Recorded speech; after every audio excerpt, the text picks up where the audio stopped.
Hello साथीहरु नमस्कार, के छ खबर हामी एउटा अर्को नयाँ भिडियोमा तपाईहरुसँग जोडिन आइसकेका छौं। हामी चाहिँ यतिखेर 3 जना छौं। यहाँनिर देख्न सक्नुहुन्छ दिनेश सर हुनुहुन्छ, उतातिर प्रकाश छ। त्यसो त हामीहरु जेनजी त होइनौं, जेनजीका ग्रुपका चाहिँ हौं, तर जेनजी चाहिँ अहिले हामी त्यो गरिराखेका छैनौं भनौं हैन, त्यो लिडरशिप गरिरहेका छैनौं। त्यसको लागि हामी शान्ति रूपमा नै हिँडेका छौं। तर परेको ठाउँमा चाहिँ जेनजी नै गर्नुपर्ने हो है साथीहरु, किनकि हाम्रो देशको हालत निकै दर्दनाक छ। यो अवस्थामा चाहिँ जेनजी आउनु जरुरी छ। हामी चाहिँ यस्तै घुम्दै छौं, बिस्तारै बिस्तारै हामी केही तलसम्म जाने कुराकानी छ, हामी हिँड्दै छौं। तपाई देख्न सक्नुहुन्छ साथीहरु, हिजोको राति पानी पर्यो, हावाहुरी चल्यो र यहाँ एउटा रुख पनि ढलेको छ। त्यहाँ देख्न सक्नुहुन्छ। म तपाईहरुलाई अहिले त्यहाँ नजिक गएर देखाउने छु। यता चाहिँ जंगल छ, यता पनि जंगल छ, यता पनि सानो जंगल र घरहरु छन्। हामी चाहिँ भिडियो बनाउँदै हिँडिराखेका छौं। हिजो राति पानी सँगसँगै हावाहुरी पनि चलेको रहेछ। त्यसै कारणले एउटा रुख चाहिँ ढल्यो, तर मानवीय क्षति चाहिँ भएन भनेर चाहिँ नाली बगिरहेको छ। देख्न सक्नुहुन्छ यो नाली हो। यहाँ चाहिँ माछा मार्न पनि पाइन्छ। बल्छी लिएर आएर माछा मार्न पनि, माछा मार्ने पनि गर्छन् यहाँ धेरै साथीहरुले। हामी चाहिँ यतिकै हिँडिराखेका छौं बिहानीको यो समयमा। मौसमको कुरा गर्ने हो भने आकाश डम्म बादलले भरिएको छ, पानी पर्ने सम्भावना निकै छ, तर अहिलेसम्म चाहिँ पानी परेको छैन। घाम चाहिँ लागेको छैन, देख्न सक्नुहुन्छ। हामी यो रुख चाहिँ यहाँनिर छ, तपाईहरुलाई म रुख देखाउँदै छु। रुख चाहिँ हिजो राति पानी र हावाले ढलेको रहेछ। मानवीय क्षति चाहिँ भएको छैन। यहाँ चाहिँ हिजो हावाहुरीले गर्दा रुख ढल्यो, तर मानवीय क्षति भएन। तर यहाँ चाहिँ लगाएको धानलाई चाहिँ के गर्यो त भन्दाखेरि क्षति पुर्याएको छ। अब यसको क्षतिपूर्ति दिने हो नदिने हो, अब यसको विषय प्रक्रिया अगाडि बढ्ला। तर खाने खेत वा धानमा चाहिँ रुख गएर ढल्न पुगेछ।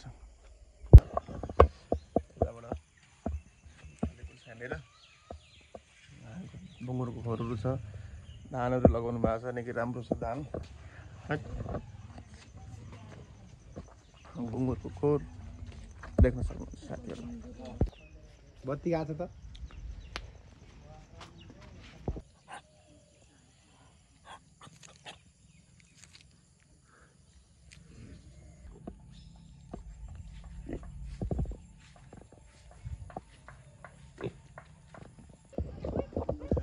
साथीहरु, हामी चाहिँ यतिकै हिँडिराखेका छौं बाटोमा।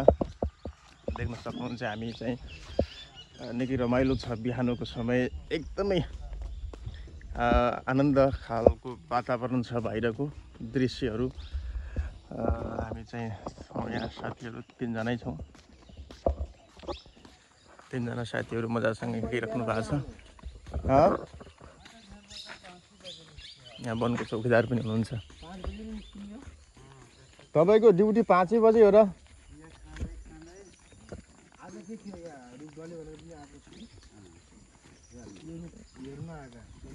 के गर्नुहुन्छ त्यो रुखलाई? अहिले पुरै काटेर लैजाने हुन्छ कि अब धान छ त्यहाँ हैन? मतलब छैन, जब कटाउ आउँछ तब काटेर लग्ने हो। माथिर त यार पहाडतिर त पुरै बगरु काट्दै उ गरिरहेको छ नि त यार, सुपारी रहेछ नि। एका मात्र देशमै छ। दसैँ तिहार मानेर हुन्छ काट्ने। तर यो सुकेर काट्छ कि अब भित्रको यो चाहिँ काट्छ होला। अब हुन त नयाँ राजनीतिक आइरहेको छ अहिले फेरि। अब के हुन्छ। राजनीतिक देशै उल्टियो नि त, देशै परिवर्तन भयो। अब देशले नयाँ प्रधानमन्त्री पाइसकेको छ। अब जो पाउँछ नयाँ पाउँछ, तर देशमा केही नयाँ हुन्छ भन्ने आशा छ हाम्रा युवा साथीहरुलाई। अब चाहिँ विदेश जान नपरोस् के, सबै युवा साथीहरु आफ्नै देशमा रोजगारी भएर आफ्नै परिवारसँग बस्न पाइयोस्। हेर पानीले त यार यहाँ पनि भरिया छ नि हैन?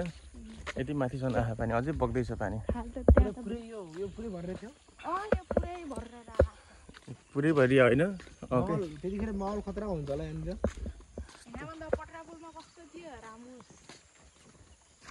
पटरा पुलमा नि पानी त जोरदार आउँछ नि त्यहाँ पनि यो पनि एउटा चुक हो क्या यहाँ पहिला होमगार्ड मात्र हुँदाखेरि यो हालत कस्तो हुन्थ्यो यहाँ हालो हिलो हिलो